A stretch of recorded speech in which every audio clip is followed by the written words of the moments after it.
There's a feature in Windows 11 that has been quietly active on your computer since late 2024. Most users have never heard of it. Most users have no idea it is running. It does not show up in the Settings app under any obvious category. It does not appear in Task Manager under its real name. It does not announce itself when it activates. What it does is monitor, log, and, in certain configurations, transmit detailed information about your activity on your own computer. And it has been doing this on hundreds of millions of machines since an update that Microsoft pushed out in the autumn of 2024. I am going to tell you what it is, how it works, how to detect whether it is active on your machine, and how to turn it off if you want to. This is not alarmist content. This is a walkthrough. But it is a walkthrough you deserve to have, because your computer should not be keeping secrets from you. The feature in question is called, in Microsoft's internal documentation, the Diagnostics and Feedback Subsystem. But on your machine, it runs as several different processes with innocuous-looking names. The most prominent is called DiagTrack. If you have ever opened services in Windows and scrolled through the list, you may have seen it listed as Connected User Experiences and Telemetry. That is the user-facing name. DiagTrack is the service name that runs underneath. What DiagTrack does is collect what Microsoft calls diagnostic data. Microsoft's documentation describes diagnostic data as information about how your device is configured and how you use Windows. That definition is, depending on how generous you feel, either reassuringly vague or disturbingly vague. In practice, depending on your telemetry settings, diagnostic data can include which applications you launch, how long you use them, which URLs your browser visits when using Edge, what search terms you type, into Cortana, which files you open with built-in Windows applications, and detailed information about any errors or crashes that occur on your system. Microsoft claims, and this is publicly documented, that diagnostic data does not include the contents of your files or your typed text outside of specific opt-in scenarios. Researchers have, at various times, disputed the completeness of these claims. Starting with a Windows 11 feature update in October 2024, Microsoft added a new component to this subsystem that expanded the data collection in specific ways. The update, tracked internally as Build 26100, added what Microsoft calls activity context data. Activity context data includes information about what application was in the foreground, when an error occurred, what other applications were running at the time, how much memory each application was using, and in some configurations, what file was open. This was added according to Microsoft's release notes to improve crash diagnostics and help engineers understand what conditions lead to system instability. The stated purpose is plausible. The effect is that your operating system is maintaining, locally and in some cases remotely, a log of what you are doing on your computer with more granularity than most users realize. This is where it gets interesting, because Microsoft's documentation describes this feature as collecting data that is sent to Microsoft. It is less forthcoming about the fact that the feature also logs data locally to your own disk, regardless of whether you have opted into cloud transmission. In other words, even if you have set your telemetry level to the lowest allowed setting, the local logging is still happening. That data sits on your computer. It can be accessed by anyone with administrative privileges on your machine, which includes, depending on your configuration, Microsoft, IT administrators at your employer if you have a managed device, and potentially any software that achieves elevated privileges. Now, is this spying in the sense most people mean that word?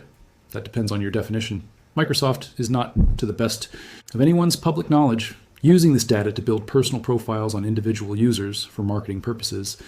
The data is structured, technical, and used primarily for engineering and debugging. Microsoft is not selling this data to third parties. Microsoft has, under European regulatory pressure, been more transparent than most technology companies about what is collected and how it is used. On the spectrum from completely private to completely surveilled, Windows 11 is somewhere in the middle, closer to surveilled than the average user realizes, but not close to the dystopian scenarios some people imagine. The problem is not that Microsoft is a supervillain. The problem is that the defaults are set to maximum collection. And opting out is difficult, and the opt-out does not actually opt you out of the local logging, only the cloud transmission. The problem is also that, as we have discussed in other videos, your data is only as private as the weakest link in the chain of people and systems that can access it. If your computer is logging activity data to disk, and an attacker gains access to your computer, or a disgruntled employee at your IT department decides to look, that data becomes available. The fact that Microsoft itself has good intentions does not change the fact that the data exists. Let me show you how to check whether this is active on your machine. Open the Services application. You can do this by pressing the Windows key, typing Services, and hitting Enter. Scroll down to the service called Connected User Experiences and Telemetry. Note its status. On most machines, it is running. Note its startup type. On most machines, it is set to automatic.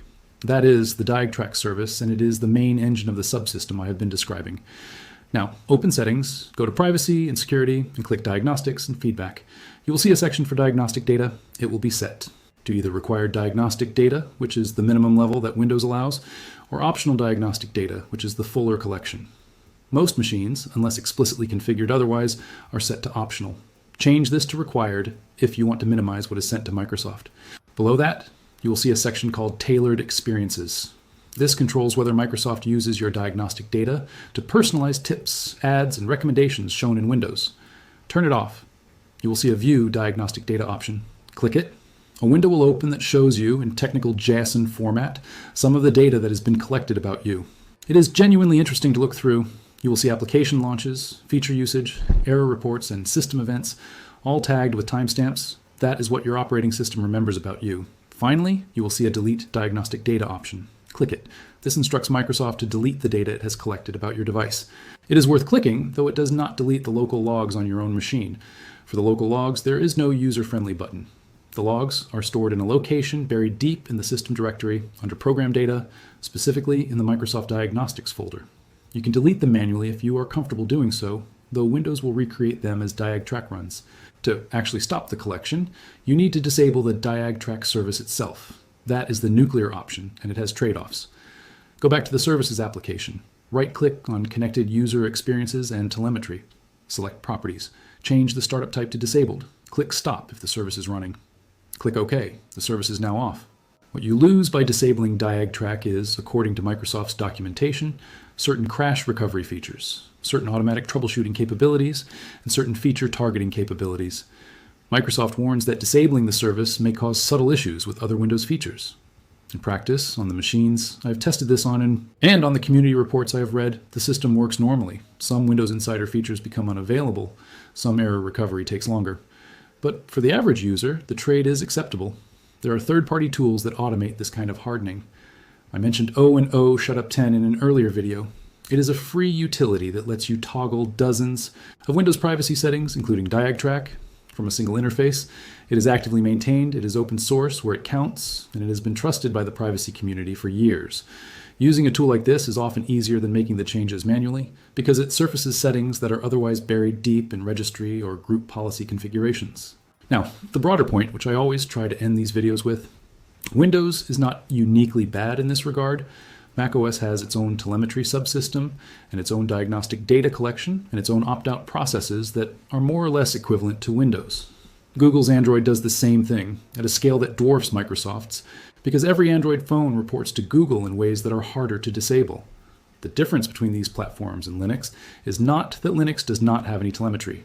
It is that Linux distributions let you choose whether to participate, and the participation is genuinely opt-in rather than opt-out with hidden caveats. Ubuntu, which I mentioned in a previous video, does send some diagnostic data by default, but you can turn it off during installation with a single click, and when you turn it off, it stays off. That is the actual difference. Not zero collection versus full collection. Transparent collection with genuine control versus opaque collection with friction-laden opt-outs. Your personal decision about this depends on how much you care. For most users, the practical impact of Windows telemetry is nearly zero. Microsoft is not building a profile of you that will be used against you in the next 10 years.